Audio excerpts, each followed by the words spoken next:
ये कहानी एक ऐसे इंसान की है जिसने एक समय सस्ती बेचने से शुरुआत की और फिर पूरे भारत के म्यूजिक इंडस्ट्री को अपनी मुट्ठी में कर लिया, जिसकी आवाज़ हर गली, हर शादी, हर मंदिर में गूंजती थी। और फिर एक दिन मुंबई की सड़कों पर गोलियों से छलनी कर दिया गया। क्यों, किसने किया और क्या इसके पीछे सिर्फ पैसे की दुश्मनी थी या कुछ और? आप सुन रहे हैं द फैंटम्स पेन पर गुलशन कुमार की असली और खौफनाक कहानी।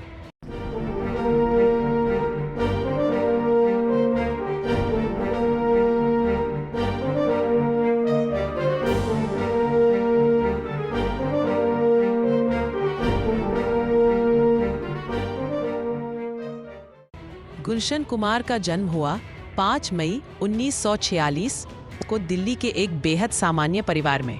उनके पिता दिल्ली की दरियागंज की गलियों में जूस की एक छोटी सी दुकान चलाते थे। एक समय ऐसा भी था जब गुलशन अपने पिता के साथ उसी दुकान पर खड़े होकर रूह अफ़ज़ा वाला शरबत बेचा करते थे। लेकिन उनका सपना उस दुकान से कहीं बड़ा था। उनके पास ना ज़्यादा पैसे थे, ना ही कोई बड़ा बैकग्राउंड, लेकिन हाँ, एक चीज़ थी जो उन्हें बाकी सबसे अलग बनाती थी, सोच। दिल्ली के कई मंदिरों के पास उनका आना जाना लगा रहता था, खासकर उन जगहों पर जहां लोग पूजा के समय भजन या कीर्तन सुनते थे। उन्होंने देखा कि मंदिरों के पास भजन कैसेट्स बेची जा रही हैं। लोग उन्हें बेहद श्रद्धा और भावनाओं से खरीदते हैं। वहीं से उन्होंने ये समझा कि संगीत सिर्फ मनोरंजन का साधन नहीं है, यह लोगों की आस्था, भावना और दिलों से जुड़ा एक मजबूत माध्यम है। धीरे धीरे उन्होंने यह भी महसूस किया कि उस समय बाजार में जो भजन कैसेट्स उपलब्ध थे, उनकी क्वालिटी बहुत खराब होती थी। आवाज़ साफ नहीं होती थी, म्यूजिक साधारण था और दाम भी ऊंचे थे। यही से उनके दिमाग में एक बिजनेस आइडिया आया। अगर मैं लोगों को अच्छा संगीत सस्ते दामों में और साफ रिकॉर्डिंग के साथ दूं, तो मैं कुछ बड़ा कर सकता हूं। गुलशन कुमार ने उस दौर में ये भी देखा कि लोग भक्ति संगीत को कितना पसंद करते हैं और हर घर में पूजा पाठ का हिस्सा होता है। ये उनके लिए पहला बड़ा सबक था कि संगीत एक जरिया बन सकता है लोगों के दिलों तक पहुंचने का। इस तरह बचपन के मंदिरों की घंटियां, भजन की आवाज़ें और श्रद्धालुओं की भीड़ ने गुलशन कुमार को संगीत की दुनिया से जोड़ा। न उन्होंने कोई संगीत की पढ़ाई की थी, न कोई तकनीकी ट्रेनिंग ली थी, लेकिन लोगों की ज़रूरत को समझकर उन्होंने जो किया वो म्यूज़िक इंडस्ट्री में एक क्रांति बन गया। 1980 के दशक की शुरुआत में उन्होंने टी सीरीज़ नाम की एक कंपनी खड़ी की, जो उस समय सस्ते कैसेट्स बेचती थी। लोगों ने सोचा, ये क्या पागलपन है? लेकिन देखते ही देखते गुलशन कुमार हर नुक्कड़, हर रेडियो और हर मंदिर में छा गए।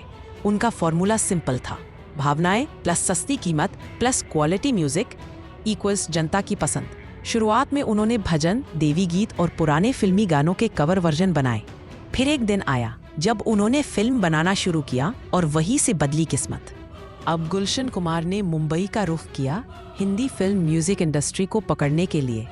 उन्होंने भारत की भावना को समझा, आस्था और इसे अपनी म्यूजिक स्ट्रैटेजी बना दिया। इसी सोच ने उन्हें जल्द ही म्यूजिक की दुनिया में एक बड़ा नाम बना दिया।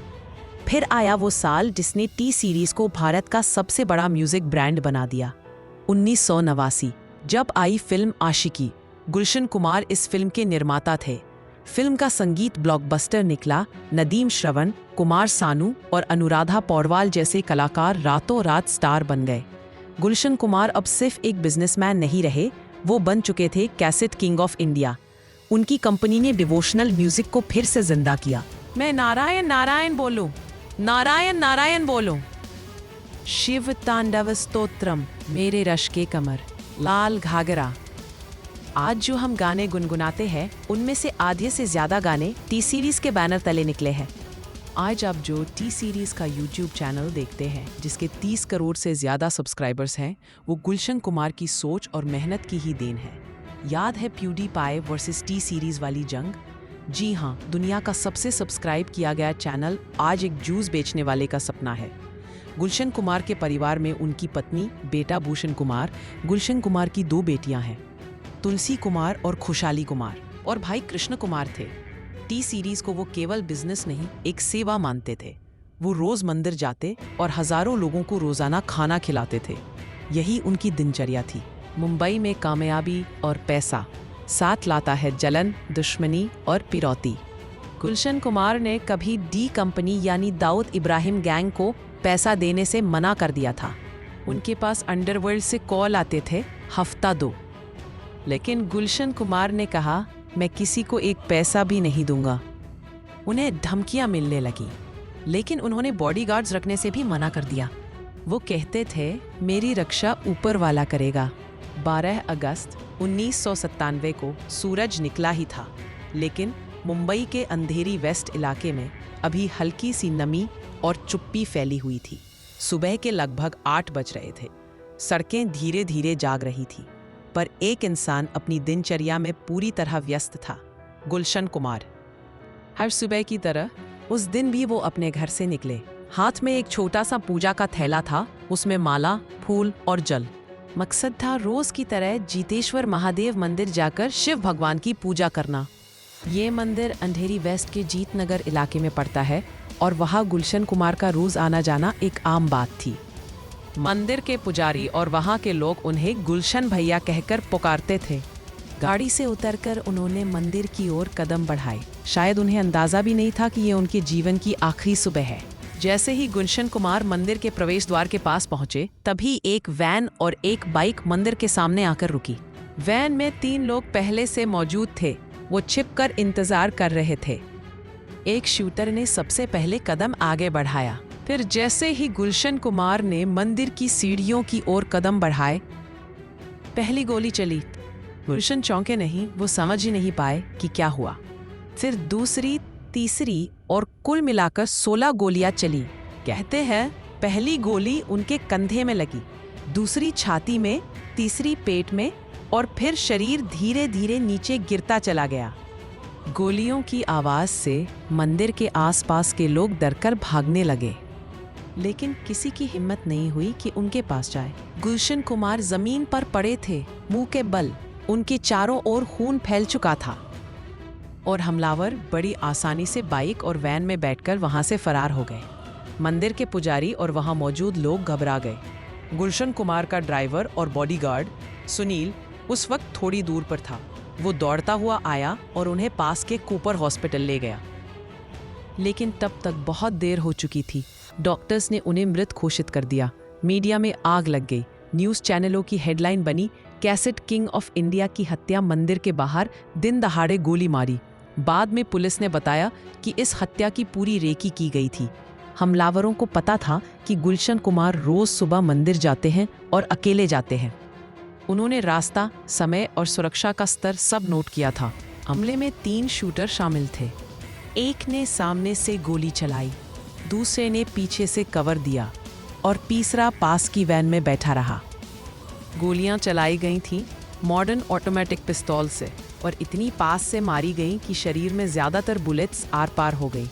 एक महिला ने बताया कि जैसे ही गोलियां चली, मंदिर की घंटियां भी बज रही थी, मानो भगवान सब देख रहे हो पर कुछ कर ना सके। इस दिन की सबसे बड़ी पहेली थी, आखिर किसने मारा? कुछ लोग कहते हैं यह एक अंडरवर्ल्ड हिट था। कुछ का मानना है ये बिजनेस राइवलरी का नतीजा था, जिसमें म्यूजिक डायरेक्टर नदीम सैफी का नाम घसीटा गया। लेकिन जो एक बात पक्की थी, गुलशन कुमार ने दाऊद गैंग को हफ्ता देने से मना किया था। उनकी ये सीधी बात सीधे जान पर बन गई। उनकी कहानी पर एक बायोपिक भी बन रही थी, मोगुल। गुलशन कुमार ने अपने पिता की विरासत को संभाला और आज टी सीरीज केवल एक म्यूजिक कंपनी नहीं, बल्कि एक फिल्म प्रोडक्शन दिग्गज बन चुकी है। उस दिन मंदिर की सीढ़ियों पर सिर्फ एक इंसान नहीं मरा था, बल्कि उस इंसान का सपना, मेहनत और एक पूरे दौर की पहचान गोलियों से छलनी हो गई थी। जिस आदमी ने मंदिरों के बाहर भजन बेचे, जिसने करोड़ों को संगीत से जोड़ा और जिसने भारत को दुनिया की म्यूजिक मैप पर ला खड़ा किया, वही शख्स मंदिर के बाहर ही गोलियों से छलनी कर दिया गया। अगली बार जब आप दिल है कि मानता नहीं या तेरा नाम लिया सुने, याद रखिए उस संगीत के पीछे एक आदमी की मेहनत, जज्बा और कुर्बानी है। गुलशन कुमार, एक नाम, एक आवाज, एक मिशन। ये थी गुलशन कुमार की वो कहानी जो सिर्फ उनके जीवन की नहीं, बल्कि एक दौर की गवाही है। अगर आपको ऐसी ही सच्ची और दिल को छू लेने वाली कहानियां सुननी है, तो अभी सब्सक्राइब करें द फैंटम्स पेन को।